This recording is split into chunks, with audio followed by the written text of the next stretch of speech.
বৈষম্য বিরোধী ছাত্র আন্দোলনে আমার ভাই আবু সাইদ ভাই বুক পেতে দিয়ে দিলেন। তেনার শরীর থেকে ঝরঝর করে রক্ত বের হয়ে গেল, গুলি খনন হয়েছে। মুগ্ধ ভাই জীবন দিয়েছে বৈষম্য বিরোধী ছাত্র আন্দোলনে। তারা যখন নেমেছিল, শহীদ আবু সাইদ ভাইয়ের মতো এক ভাই বগুড়ায়, তার নাম আবু সাহিদ, তাকেও হত্যা করে তার কবজি কেটে নেওয়া হয়েছে। আমি নিজেও একজন নেতা এবং কর্মী ছিলাম, আমিও বৈষম্য বিরোধী ছাত্র আন্দোলনে ছিলাম। তাই বলি আমার উপরে স্টিম রোলার চালানো হবে, আমাকে হত্যা করা হবে, খুন করা হবে, কবজি কেটে নেওয়া হবে। আর দেখতে চাই না বাংলার জমিনে খুন, ধর্ষণ, জেনা, ব্যভিচার, অন্যায়, অত্যাচার, নির্যাতন, জুলুম, পাপাচার।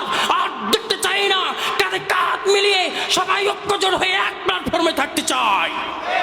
চিল্লায় বলেন ঠিক না বেঠিক? স্বাধীন দেশে স্বাধীনভাবে থাকবো, দেখতে চাই না আর খুন, ধর্ষণ, হত্যাকাণ্ড, জেনা, ব্যভিচার, অন্যায়, অত্যাচার, নির্যাতন, জুলুম, পাপাচার।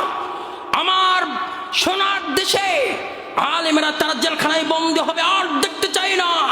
সবাই মিলে কাঁধে কাঁধ বরাবর আমরা থাকতে চাই, কোনো ভেদাভেদ রাখতে চাই না। কথা বলেন ঠিক না বেঠিক?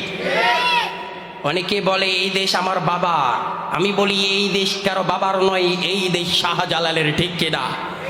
এই দেশ শাহপরানের, এ দেশ শাহ মাখতুমের, এ দেশ পীর আউলিয়ার দেশ, এ দেশ 18 কোটি মুসলমানের দেশ, এ দেশ আল্লামা সাইদের দেশ, এ দেশ জুনাইদ আল হাবিবের দেশ, এ দেশ হলো মামুনুল হকের দেশ। এ দেশ কারো বাবার নয়, এ দেশ হলো আমাদের মতো মুসলমান দিন খেটে খাওয়া দিন মজুর মানুষের। কথা বলেন ঠিক কিনা?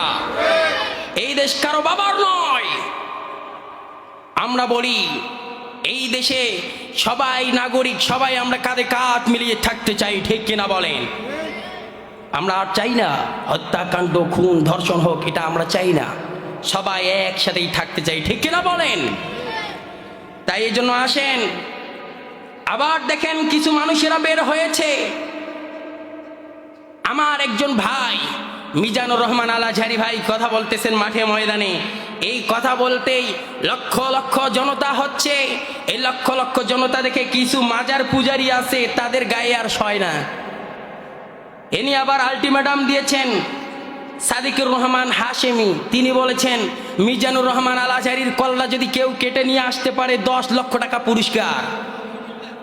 নাউজুবিল্লাহ সবাই বলবেন না? আমি বলতে চাই, আল্লামা দেলোয়ার হোসেন সাঈদীর পরে জেনার লক্ষ লক্ষ জনতা, আকাশচম্বী জনতা, ঠিক কিনা বলেন?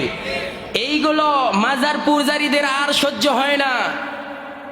আমি মনে করি তেনাকে যদি প্রধানমন্ত্রী হিসাবে বসিয়ে দেওয়া হয়, তিনি তো জয়লাভ করবে, ঠিক কিনা বলেন?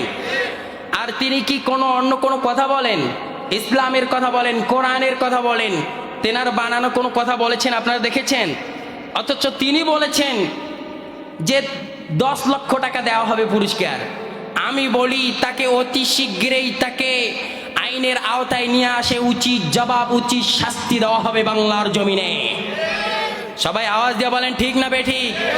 তাই আমরা বলতে চাই, কে টুপিওয়ালা, কে পাঞ্জাবিওয়ালা, কে মাজার পূজারি, এটা আর দেখতে চাই না। ইসলামের কথা বলবে, কোরআনের কথা বলবে, এদের বিরোধিতা যারা করবে তাদের পিঠের চামড়া তুলে নেওয়া হবে। চিল্লাই বলেন ঠিক কিনা?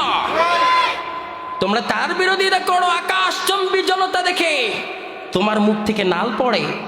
মিয়া তুমিও বড় বিজ্ঞ আলেম হও, শিক্ষিত হও। আজ আমরা যে পড়েছি, এক একটা বিষয় নিয়ে আমরা গবেষণা করি, খাওয়া দাওয়া সব বাদ দিয়ে আমরা সবসময় টেনশনে থাকি যে এইটা নিয়ে কি টপিক করা যায়, কি আলোচনা করা যায়, কি কথা বের করা যায়। নতুন প্রজন্ম হিসাবে নতুনভাবে আমার দেশে প্রেক্ষাপটের সাথে কি মিলে সেটা আমরা গবেষণা করে বের করতে চাই। আর এরা মাজার পূজারি বসে বসে পেটের ভরি বাড়ায়, আর এরা বড় বড় কথা বলে। তোমাদের বড় কথার ধার আমরা ধারি না, ঠিক কিনা? তাই আমরা বলি, আমরা এমন একজন নেতা পেয়েছি যেই নেতার আদর্শ দেখে অনেক কাফেরেরা, হিন্দুরা, বৌদ্ধরা, খ্রিস্টানেরা তারা পর্যন্ত কালিমা পড়ে ইসলাম ধর্ম গ্রহণ করে। আল্লাহু আকবার বলেন।